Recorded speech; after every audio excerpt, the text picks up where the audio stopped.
Hello, everyone. Thank you so much for hopping on. My name is Ryan. I'm a fourth year radiography student and also a medical writer. Today, I have an amazing guest speaker, fresh out from med school. Hey, Dr. Fowl, could you introduce yourself to the audience? Hi everyone. My name is Valerie Okorie, and yeah, I'm a fresh graduate doctor, and also into the content creation space. I create content around medicine, money, and also try to motivate people to also create content. Amazing. So, we have a couple of questions for you, Dr. Val. You ready? Absolutely. All right, so the first question for you is what inspired you to pursue medicine and how did your journey through med school shape this passion of yours over time? Talk us through. Okay, so I've grown up in a medical environment. I grew up in the place in the hospital where I was born. So my dad's a doctor. All my like at least quarter of my siblings are all doctors. So it has always been something that no one had to compel me, but naturally my environment was all come together and say, oh, I just have to be a doctor. There's nothing better than being a doctor. My dad is an amazing doctor, and it's lovely, seeing him work.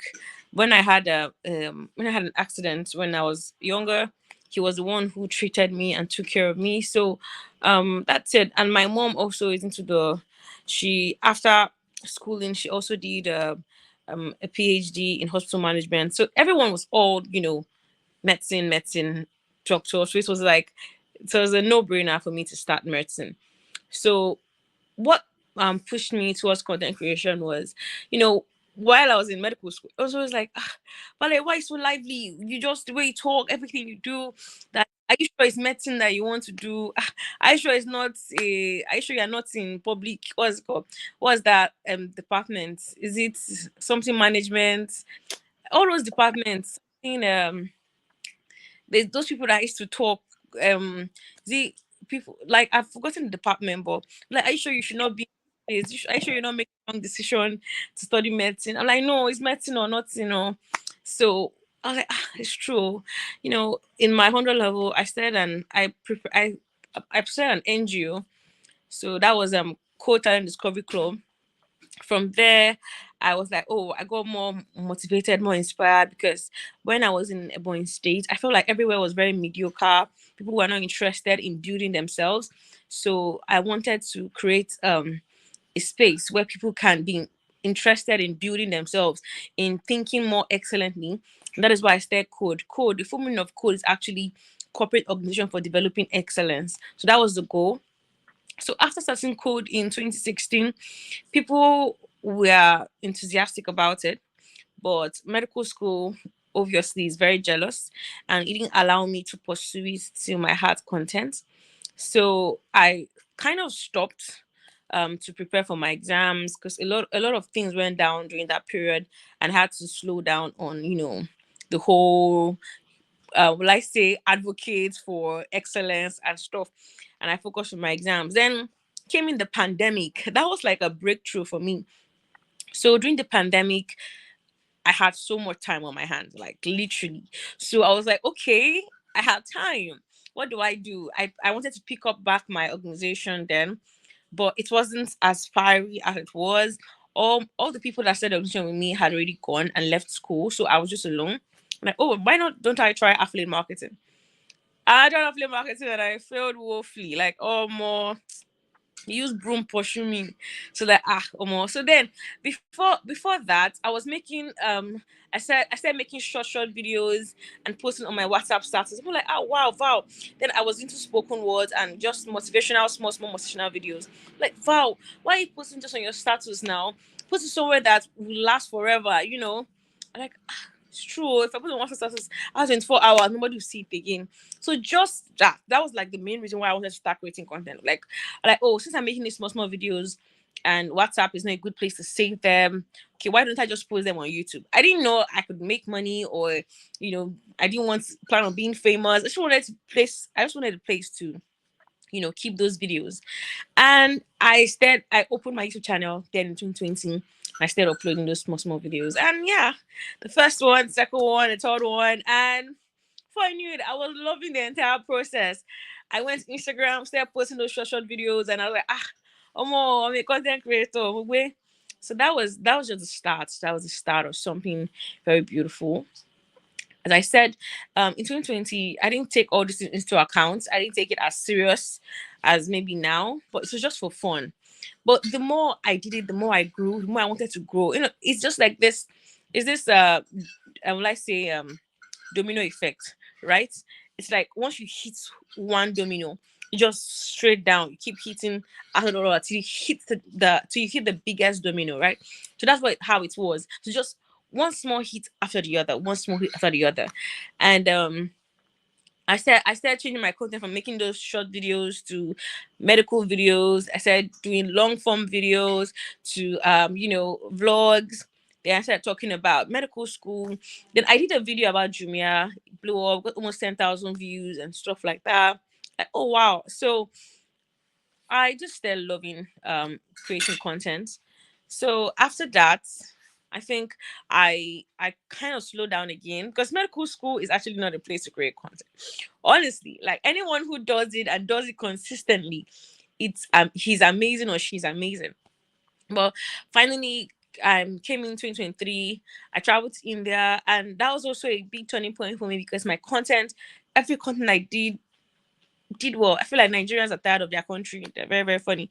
So I did that, and when I came back, I joined LinkedIn, and LinkedIn was, will I say, the gatekeeper. I joined LinkedIn, and I joined Sarina Joseph in the challenge, and it was all like it was all 2023 to now.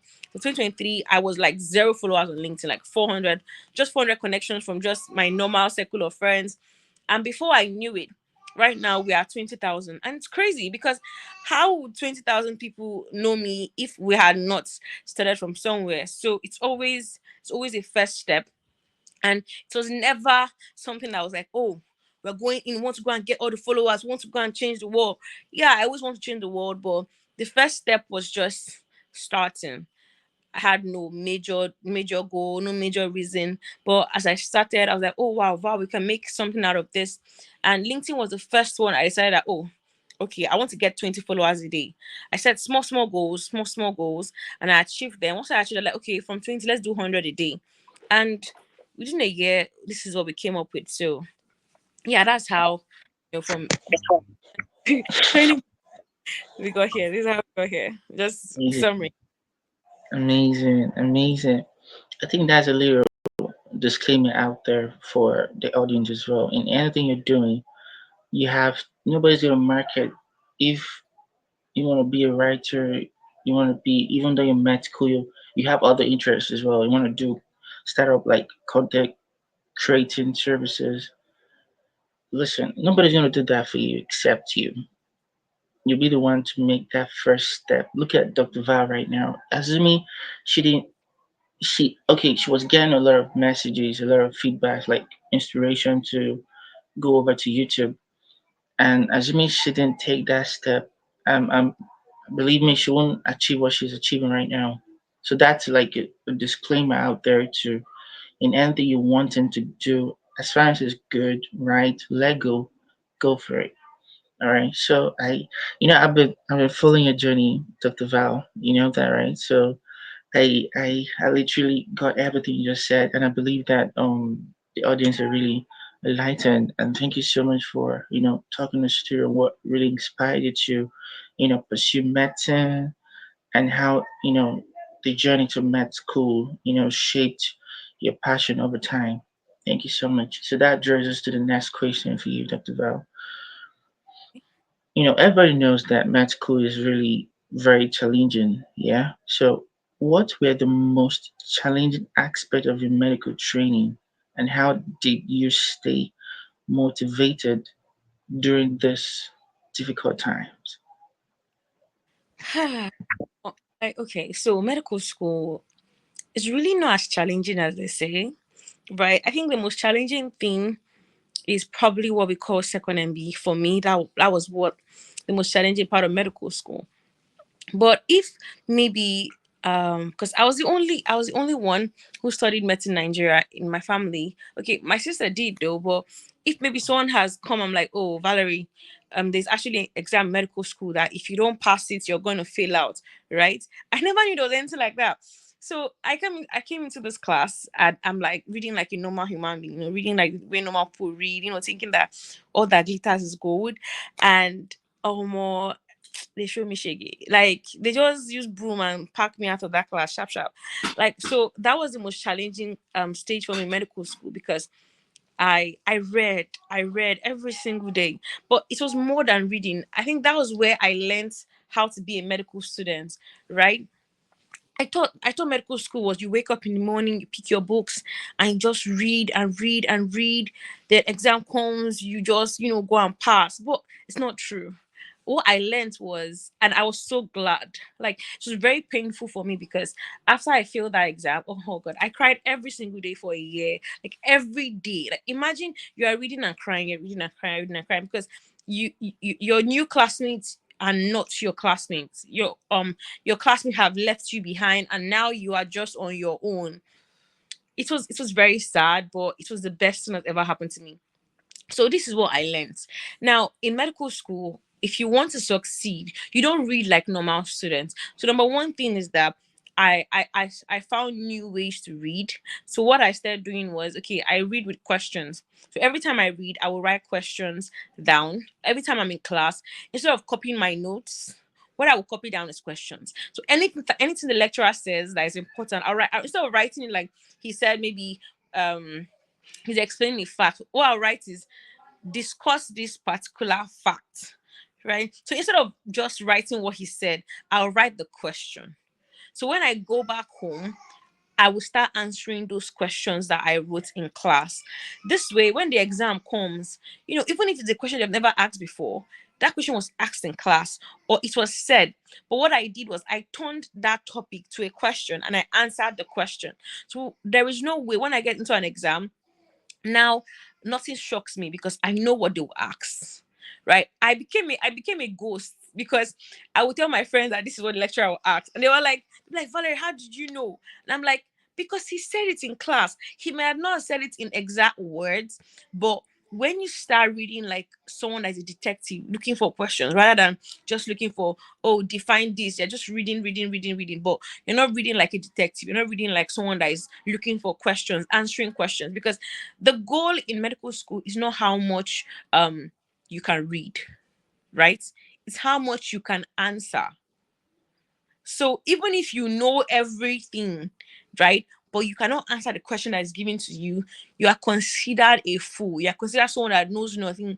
You are considered that you are not worthy to be a medical student. So when I learned that, I learned that the hard way actually. I learned it by failing an exam. I was just reading, reading, reading, reading, reading, reading, reading, reading. But after failing, now I knew that, oh, it's about answering questions. It's about how much can you answer, and I never left the paper blank. I see a question, I go head in and answer it. And the most important thing aside that was God. Because, my first year, second year, third year, I was just doing like a normal student, Father, thank you for this exam. This exam bless. They show me Pepe. When I realized that my weapons of warfare are not carnal, every exam, before I start, after I finish, I pray like I don't know how to read. I read like I don't know how to pray. Like I pray for my papers, and I realized that almost like I would have incourses that I would not do so well. Maybe I would get like 49 over 100. But at the end of the day, I even had an incourse that I had 7 over 14. But at the end of the day, my overall score will end up being a 70. And that's a distinction, right? So that's how I realized that God is like the ultimate thing in medical school, because this is a course that has to do with saving lives. And lives is not something that should be taken for granted. So if you're going to have a course or do something that concerns humans, that concerns being, because we are spirit beings, you have to be connected to the spirit being himself. And that's God, Jesus Christ. Yeah. I love that last part. I love it. I love it. I love it. Yeah, I totally understand that medicine deals with lives in general, you know, and that's the reason why you can't maneuver any, not even medicine in general, any medical related course. It could be radiography, could be optometry, could be any other health courses out there. You can't maneuver all these courses because you're dealing with lives, and lives is so precious, and to use it and play around with something. So thank you so much for dropping those amazing nuggets, Dr. Val. And I believe that best students as well watching this video will not only keep reading, just you're reading. It's about creating questions for yourself. How much can you answer some questions? So I think Dr. Val's strategies helped her so much. But I would love if you can adhere to that amazing strategy, because me, I learned it right now that I don't only just study, I study and paint and picture. You know, that draws me to one of the courses I did in radiographic imaging. One of the topic is image. Image is like two types. You can have a physical image, you can have a mental image. When Yeah. you talk about the image, when you talk about your dreamings and your thinking abilities and such. So have an image of what you're studying could help you in your daily life. It could be you're studying any course. Just make sure you're devoted, make sure you're doing the right things, reading the right materials, and also stretch out yourself as well. Don't only base on what you've been taught. Try to diverge a little bit. So thank you so much, Dr. Val, for talking us through how you overcame a lot of challenges as well in med school, and how you stayed motivated during that difficult times. So the next question for you, Dr. Val, is how did you balance the rigorous demands of med school while cultivating your creative interest or side projects? Talk us through. Okay, so I'm going to try to be as simple as short as possible. So you also in the summary so that we can finish in time. Now, balancing medical school and what I tell everybody, right? Don't overdo it. Never. Like always find the sweet spot. And the best thing is when classes start, because Nigerian medical schools are always in a sense whereby at the beginning of the term, nobody's doing anything. The lecturers are less busy, students have time. Even in medical school, we always say medical students are always busy. Every time we call it, they're writing exams. But it's not true, right? There's when you start the class, there's this freedom, there's this, carefreeness, and that time is the best time to start reading, right? Now if you're able to, after every lecture, you study. No, for us now, we don't have any free time. So once we start the class, we are bombarded with lectures. But the good thing is we're not bombarded with exams, but we are bombarded with lectures. So if you can be able to finish all the lectures and answer all the questions and study all the lectures, now what happens is towards the middle, towards exams, we have less lectures, but now we have exams coming up. So what I do is during the beginning of the school year, I would read. I read my books. So while I'm reading, I did what they call 100-day study challenge. This was actually the best thing that ever happened to me. I think this is why I even got a distinction in pediatrics. And I wish I did it in my final year. So I turned reading into my YouTube. Like I made two of them one. So I did a 100-day study challenge whereby I would just be reading and I'll put my camera in front of me, videoing me reading. I wasn't doing anything else. I'll literally just sit down and say, "Hi guys, my name is Valerie Okorie. Today is day 31 of my 100-day study challenge. Let's get into it." Put my camera in front of me and I'll just start reading. So I did this every day. Okay, I wasn't able to reach 100, obviously, for many reasons, storage space, and so many more. But I did this every day for almost 100 days, right? And this was something that helped me merge both medical school and my content creation. This is a very amazing strategy because now I was always reading. I was always reading. I had no choice because I'm putting out content every day, right? And I'm reading every day. So this really, really helped me with my YouTube channel growth and also with my medical school growth. My sometimes people will be like, "Oh, Valerie, you're wasting your time on YouTube," but it was because of YouTube I got a distinction. So it's like it was. Will I say killing two birds with one stone or killing one bird with two stones? I don't know, but that was exactly what happened. So that's how I balanced it.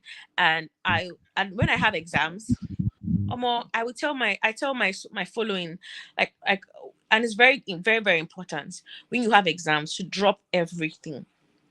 Like, Nigeria is not the US. The US, you kind of have a structured way of things, but here it's not really very structured. So whenever I have exams, I will make a video saying, "Hi guys, I'm Valerie. I have exams in a few months." I always leave social media a few months before my exams. Not a few weeks, not a few days, a few months. At least 3 months before my exams. So 3 months, I'm not posting, I'm not doing anything. All I'm doing is studying. I don't mean my record studying, I mean just studying.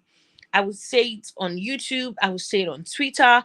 And it's really amazing because now your audience knows that, oh, she wants to study. And they know when to expect you to come back.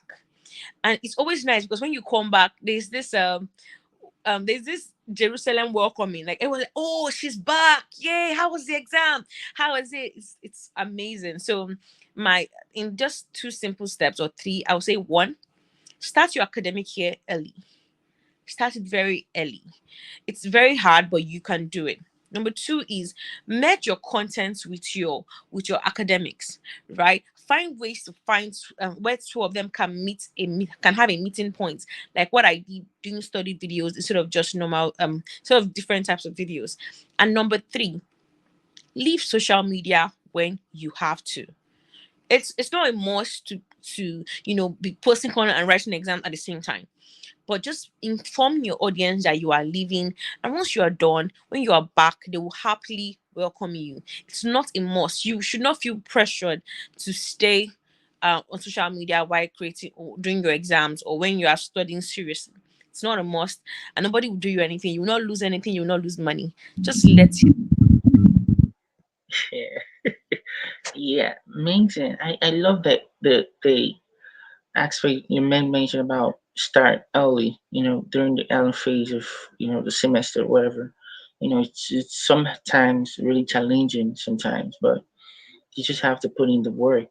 You know, wow, these are amazing nuggets that my students can use to balance their rigorous demands of med school while cultivating their creative interest or side project. It can be only content creation. It could be other interests you have as Yeah. well. Interested in tech or whatever, business or something. I think this is amazing nuggets Dr. Val dropped for us. And it's really worked for her, and I believe that it will definitely work for you guys if you adhere to those amazing strategies. So, Dr. Val, let's keep moving to the next question. So, looking back, what researches, habits, or strategies have helped you succeed academically and personally during your time in med school? What do you have to say about that? I already told you. One of the things that helped me succeed is learning study habits, study hacks, study ways to study. Now, they teach us a lot of things in school, but nobody ever really taught us how to study. And one thing I know I personally did, I took it upon myself, was to learn how to study. I said, after filling that exam was actually a very good thing for me because I went online and asked myself, how should I study? What is the best way to study? And not just study, remember what I've studied. And I learned these questions I told you. Converting your topics to questions and not just reading. Now, instead of just reading, go to those questions and try and answer the questions. Now, anyone you feel like you can't answer, you open your textbook and you read the answer to that question. right? Then you close your test, but maybe 2 days, 3 days later, you go back again and try and answer those questions. Now, the ones you know how to answer, that means it's good, you know how to do it, so you don't need to read it again. The problem people fall into is that they keep reading what they already know. You're supposed to read what you don't know. And once you are very aware of what you don't know, and you go over to what you don't know again, and a few weeks later, you go back to what you know to make sure that what you know is solidified in your mind. This is called it's actually a principle, right? But it's called spacing. It's called space repetition. That's the so you can look it up on YouTube. Just search space repetition, and I have a video too about it. So it's called space repetition. It's very, very important because our mind is built in a way whereby we forget things over time. But if we are able to space what we read and repeat it over time, we will end up having what we call the forgetting curve.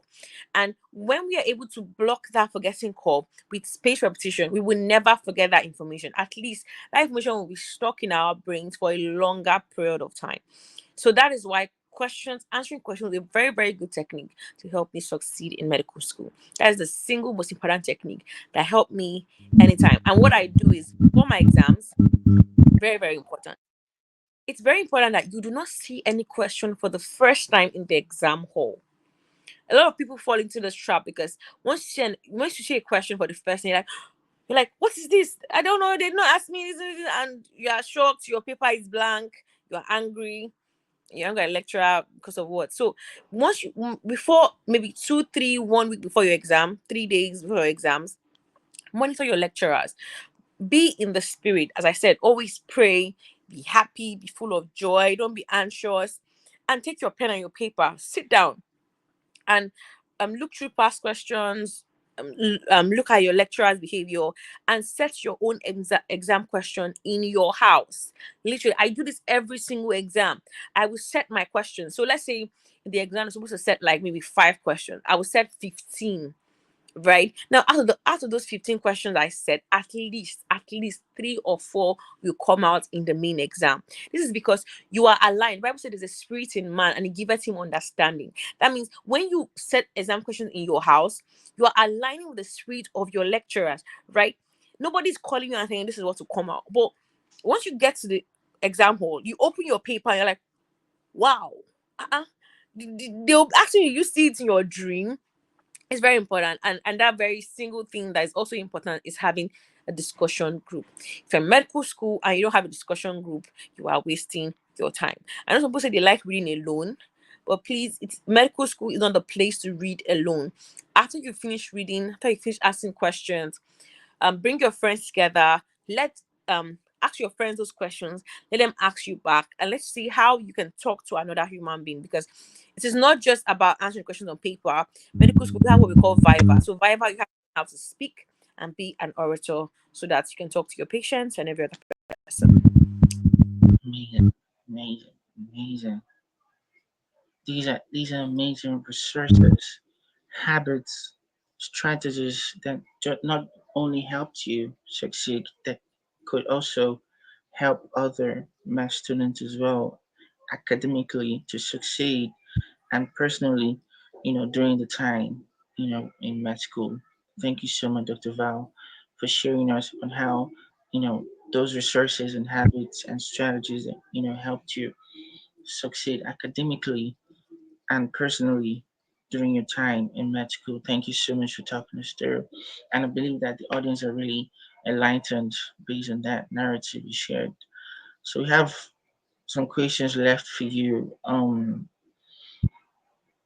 So now that you've completed med school, you're certified medical doctor right now. What excites you the most about combining your medical expertise with the goal of making or becoming a prophet?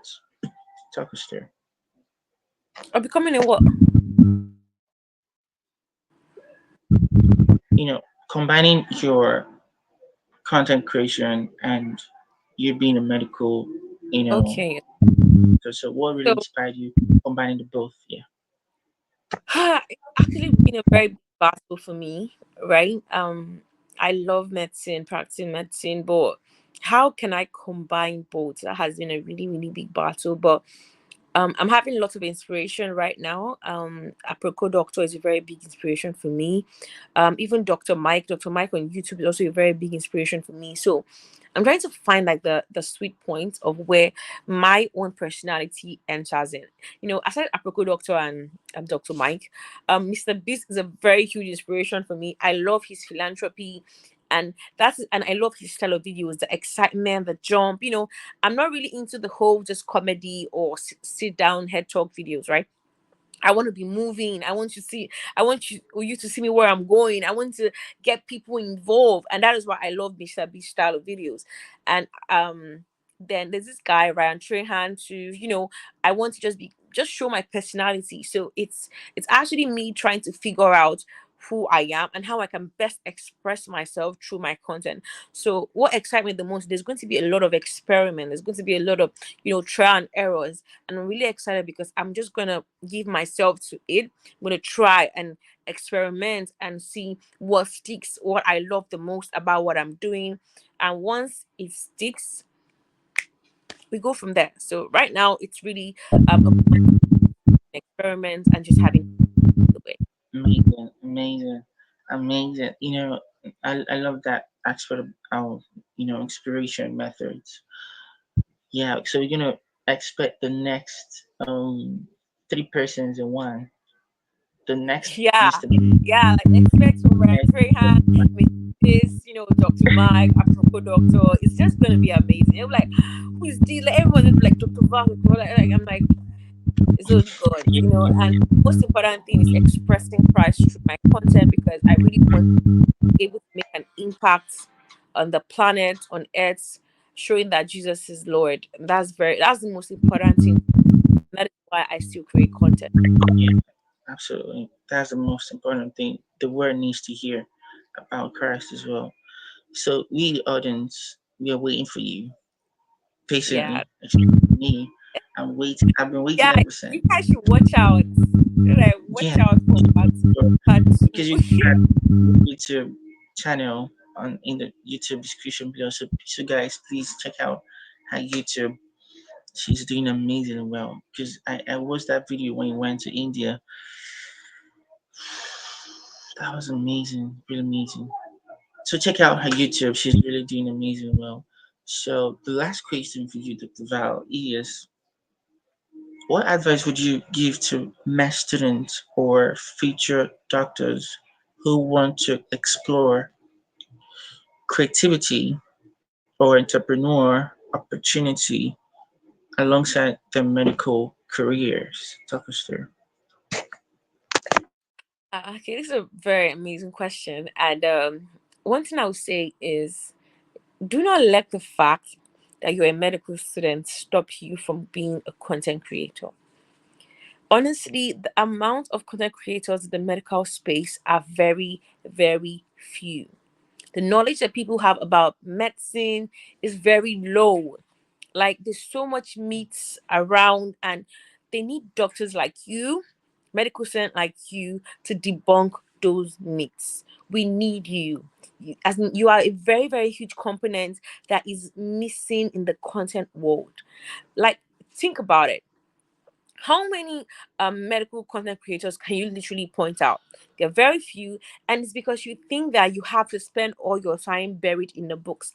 Not just content creation, in politics, in business, in so many branches of life, doctors are missing, because the narrative of you have to study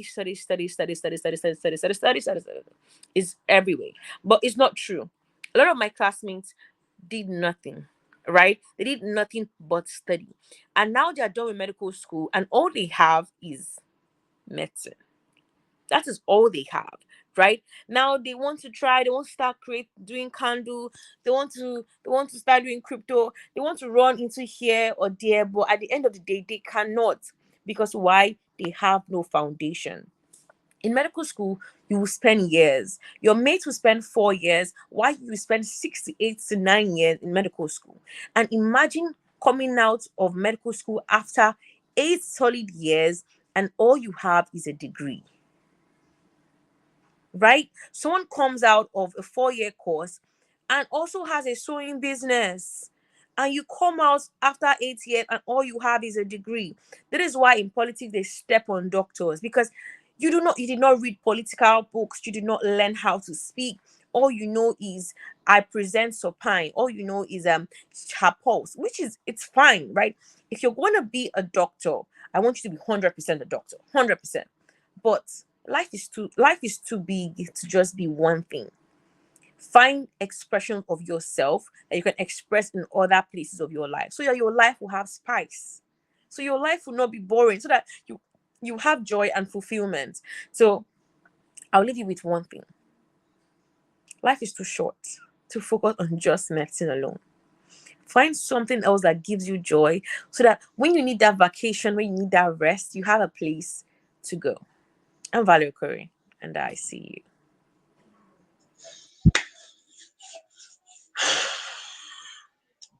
Thank you very much, I, Ransom. I don't know what to say. Like you just said it all. I believe the audience grabbed it because me is a lot to me to grasp already. So we've come to the end of the session, Dr. Val. You've been an amazing guest speaker thus far, and I believe that the audience are really enlightened. So if you love this content, do well to subscribe, like, share, and comment as well. And if you wanna connect with Dr. Val, she's on Instagram, she's on Twitter, she's on YouTube, she's on LinkedIn, and she's a boss on there, on those amazing platforms. So do Thank well. We're you. gonna add all the links to her social media handle in the YouTube description below. Do well to support her by subscribing to her YouTube channel and connect with her on other platforms. Thank you so much, everyone. Thank you, Dr. Val. Thank you. Thank you very much. Yeah, right now. Bye, guys. Yeah, bye.